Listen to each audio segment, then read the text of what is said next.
Ms. Denise Phua.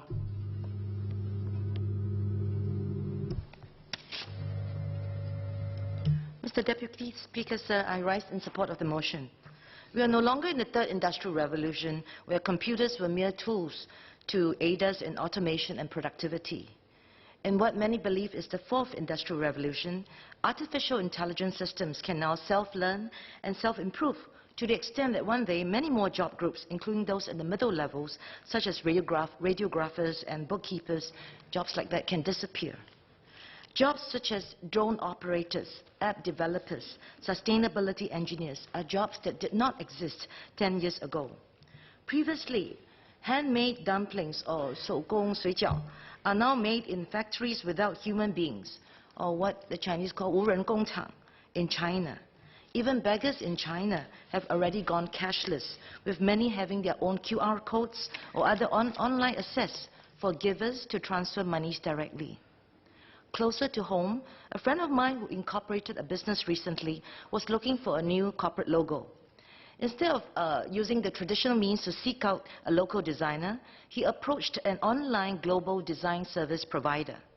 For about Singapore $400, an automated online system organized a global competition of local designers who submitted a total of 50 designs, out of which 5 were shortlisted, and then after further briefing and discussion with the designers, 1 was selected by my friend. This is the sort of boundaryless global marketplace, global labor market that is impacting Singaporeans, a world that presents either threats or opportunities depending on how future-ready Singapore is. So what I've just described, the factory with no humans, the online global design house, jobs that will disappear and new jobs that never existed before, that is the external setting that Singapore has to find our place in. In a world such as this, whilst all of us will learn to be consumers of technology, many more will need to be developers as well in order to stay relevant. A dual economy of a different kind is emerging. People and businesses who thrive in this new world versus those who will barely survive. One that can cause inequality and tensions in a small nation state like ours. Against this backdrop, it is no wonder that President Halima had called upon the 4G leaders to go for bold changes and not be contented to tweak things at the margins. And indeed, business cannot be as usual. So I will focus on education, because I firmly believe that a good education is the most powerful means to assess a better life for every Singaporean.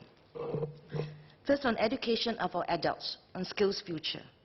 The boldest move in Singapore in education in recent years has been the inclusion of adult learners into the mission of the Ministry of Education. A very bold move, significant one that must be applauded. Indeed, as German psychologist Erich Fromm puts it, why should society feel responsible only for the education of children and not for the education of all adults of every age? For the typical workforce, it is still early days to know if the Skills Future movement will fully realize its mission to transform Singaporeans to take charge of their own learning, to be less obsessed with chasing the paper, and to be more obsessed with mastering the skills and staying ahead of the game in their vocations, a mantra often repeated by Minister Ong Ye Kung.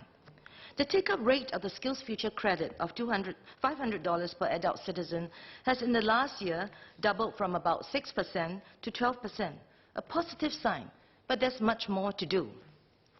For the non-traditional workforce, such as those with special needs, the Skills Future movement has not yet made them its priority and accorded the attention it deserves. This will be a non-traditional workforce that can be tapped upon. So the Skills Future movement is an important one to secure Singapore's future. So I urge the Ministry to conduct a review with all its key stakeholders to, number one, identify the root causes of why Skills Future has not attained more traction than it deserves. 2, develop and resource further strategies, both bold and incremental, on how more adult Singaporeans can be transformed to take on the opportunities and threats posed by a global marketplace and the labour market. Number 3, develop robust Skills Future plans to equip adult Singaporeans most at risk of being left behind, such as those with special needs. Think about turning competent special needs special schools to lifelong learning institutions or CET providers to train their alumni or others with similar learning profiles. So let me turn next to the education of our younger ones. It was only as recent as 2 months ago in this House that I had called for boldness in tackling the excessive obsession and time spent preparing for high-stakes exam, in particular the PSLE. I will say a few words about it since it's such a hot topic. So I'm not surprised by the Minister's position or the Ministry's position that PSLE is here to stay because it is welcome, as quoted by Minister, but it's welcomed by a segment of Singaporeans. But sir, it is unfair to ask Singaporeans to give up something when they are not given the knowledge or the hope for a better alternative. After all, doing well in high-stakes exams has long been seen in Singapore as the passport to top schools and hopefully top jobs later, never mind the disproportionate amount of time, money and stress to prepare for it. Lifelong learning is a mindset and habit often formed during one's younger school days and a difficult one to cultivate when one is older. Our schools will need the time and resources to do the upstream work that is critical in developing a curiosity and a love for learning. And without this habit, it is futile to try at adulthood to try to develop every Singaporean to its fullest potential. The mission of Skills Future. Learning from other systems. More than once in this House, I had shared about other school models like the Yunku school that was recently launched by Alibaba founder Mr. Jack Ma, a former teacher himself. I've shared about his 10-year school system and also shared about other school systems in other parts of the world and inclusive models that have done none the worse elsewhere in the world. Locally, I had the chance to witness a homeschooling system that had been scaled up to a school. I saw how a repository of learning resources are accessible to both students and staff, how each child is taught to be self-driven in this school to set his own learning goals, how each teacher is truly a facilitator, and how their economic rigor in this school led to standards that met both local and overseas tertiary admission criteria. And although in this school I saw technology could have been applied more widely, it's displayed many attractive features of what good education comprises. So I've met many passionate educators, including school leaders, who agree and who are willing to pilot a better alternative to our current school system, especially for the younger ones. I'm confident that we can learn from the strength of our local systems and that of others to present a better alternative to the current model where the high-stakes PSLE has become the holy grail. It is up to the Minister and his advisers to decide if piloting a better alternative is a bold or a reckless move. Questions to ask of our current school system. Singapore has often prided itself on doing well in a global stage. We were reminded yesterday again by Minister that we are top in the OECD's PISA, or Programme for International Student Assessment, ranking in 2015, and second to none. Don't get me wrong, there is merit to learning from the experts from OECD and the like, and to know where we stand versus other countries. But the PISA is but a test of the skills and knowledge of 15-year-olds who have a whole life ahead of them, at least another 60 years according to lifespan statistics. Surely there should be other data points to measure if we are doing right in trying to develop every Singaporean to its full potential and nurture lifelong learners for the future, part of the addendum that's released by the Ministry.